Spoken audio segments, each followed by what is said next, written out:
The 7 Immortals were the best warriors in the kingdom.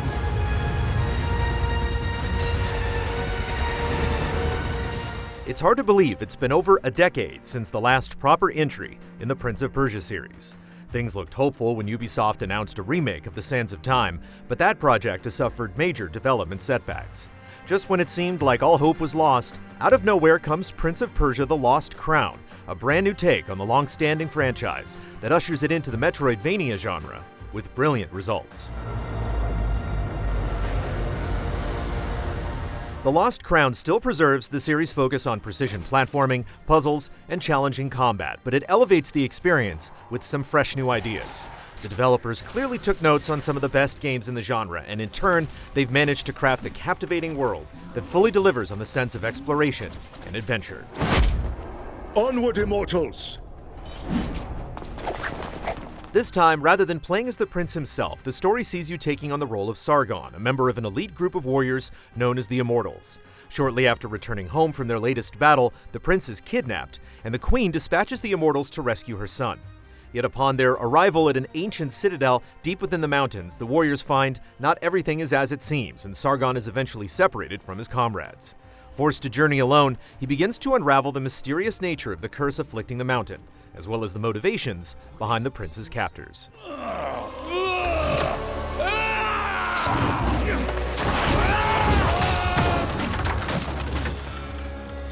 The Lost Crown's narrative is more than up to the task, keeping you captivated with its slow trickle of revelations, as well as a handful of great twists. It boasts a solid cast of characters, especially the individual members of the Immortals, and the narrative elements never bog down the pace. The focus is squarely on the action and the progression through the world, and the few cutscenes it does present are incredibly stylish, including a handful of over-the-top sequences that really impress, with exaggerated animations and insane visual effects.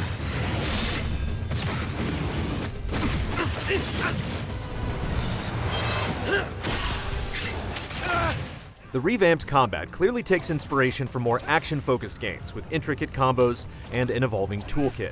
Plus, Sargon's weapons and abilities are constantly evolving. Gaining new weapons opens up varied attack styles to strike from both ranged and melee distances, and you have to balance your offensive maneuvers with defensive capabilities like dodging and parrying, both of which are essential to gaining the upper hand.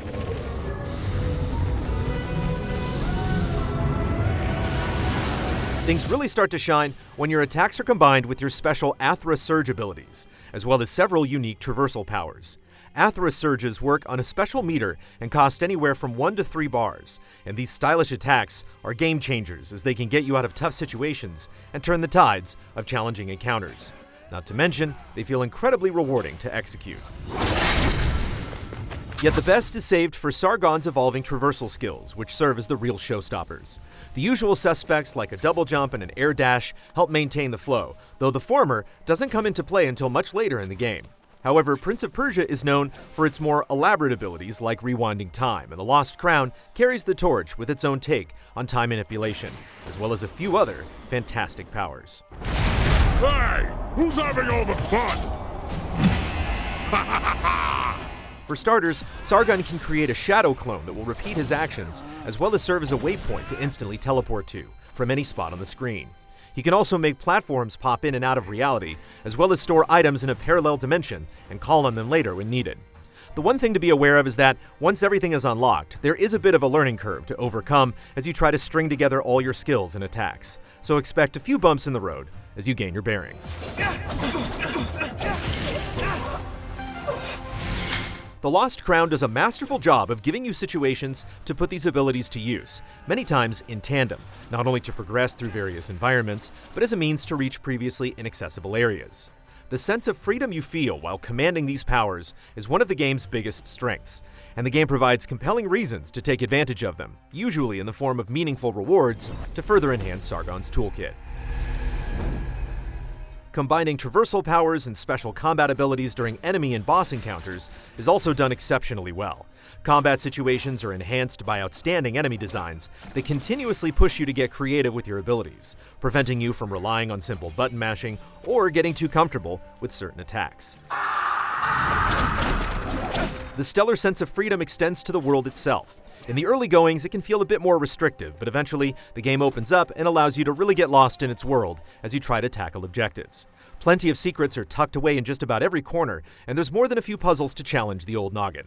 Not to mention a handful of optional side quests and various characters with useful hints or precious items to purchase. Just know that each one is precious and can only be changed at a whack-whack tree.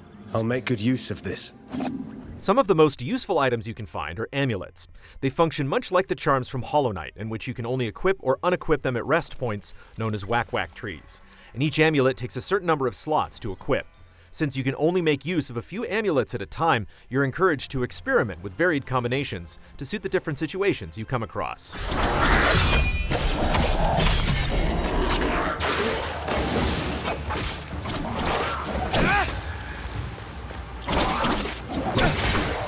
Aside from amulets, you can spend your cash to increase the stock and potency of healing potions, or you can pay a blacksmith to enhance your weapons and amulets. Remembering to take advantage of these upgrades goes a long way towards easing the pain of a game that's fairly challenging, not only when it comes to fighting enemies, but simply surviving the harsh environments.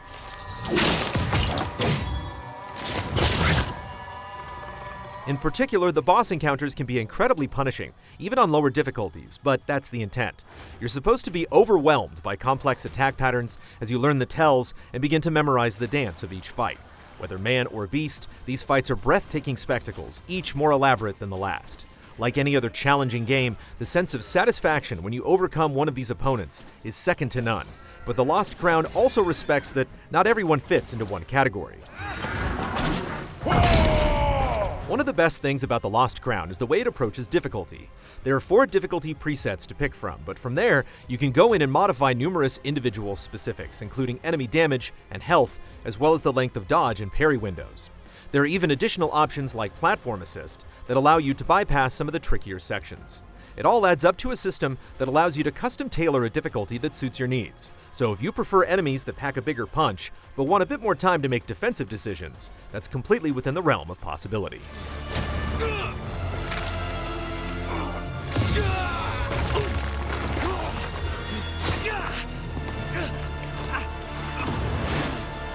Prince of Persia: The Lost Crown is a successful reinvention of the Dormant franchise that carves out a marvelous new identity, one that clearly has a bright future. While it doesn't revolutionize the Metroidvania genre, it certainly elevates it to new heights by refining it and blending in the best aspects of previous Prince of Persia entries. Combined with a terrific soundtrack, a stylish aesthetic, and an intriguing narrative that avoids the pitfall of becoming too overbearing, The Lost Crown marks an excellent start to 2024. Final score, 9 out of 10.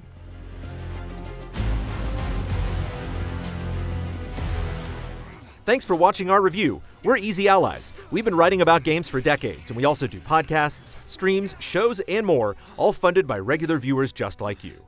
Head to patreon.com/easyallies to pitch in and get rewards. And be sure to like, subscribe, and ring the bell to stay connected on YouTube. See you soon.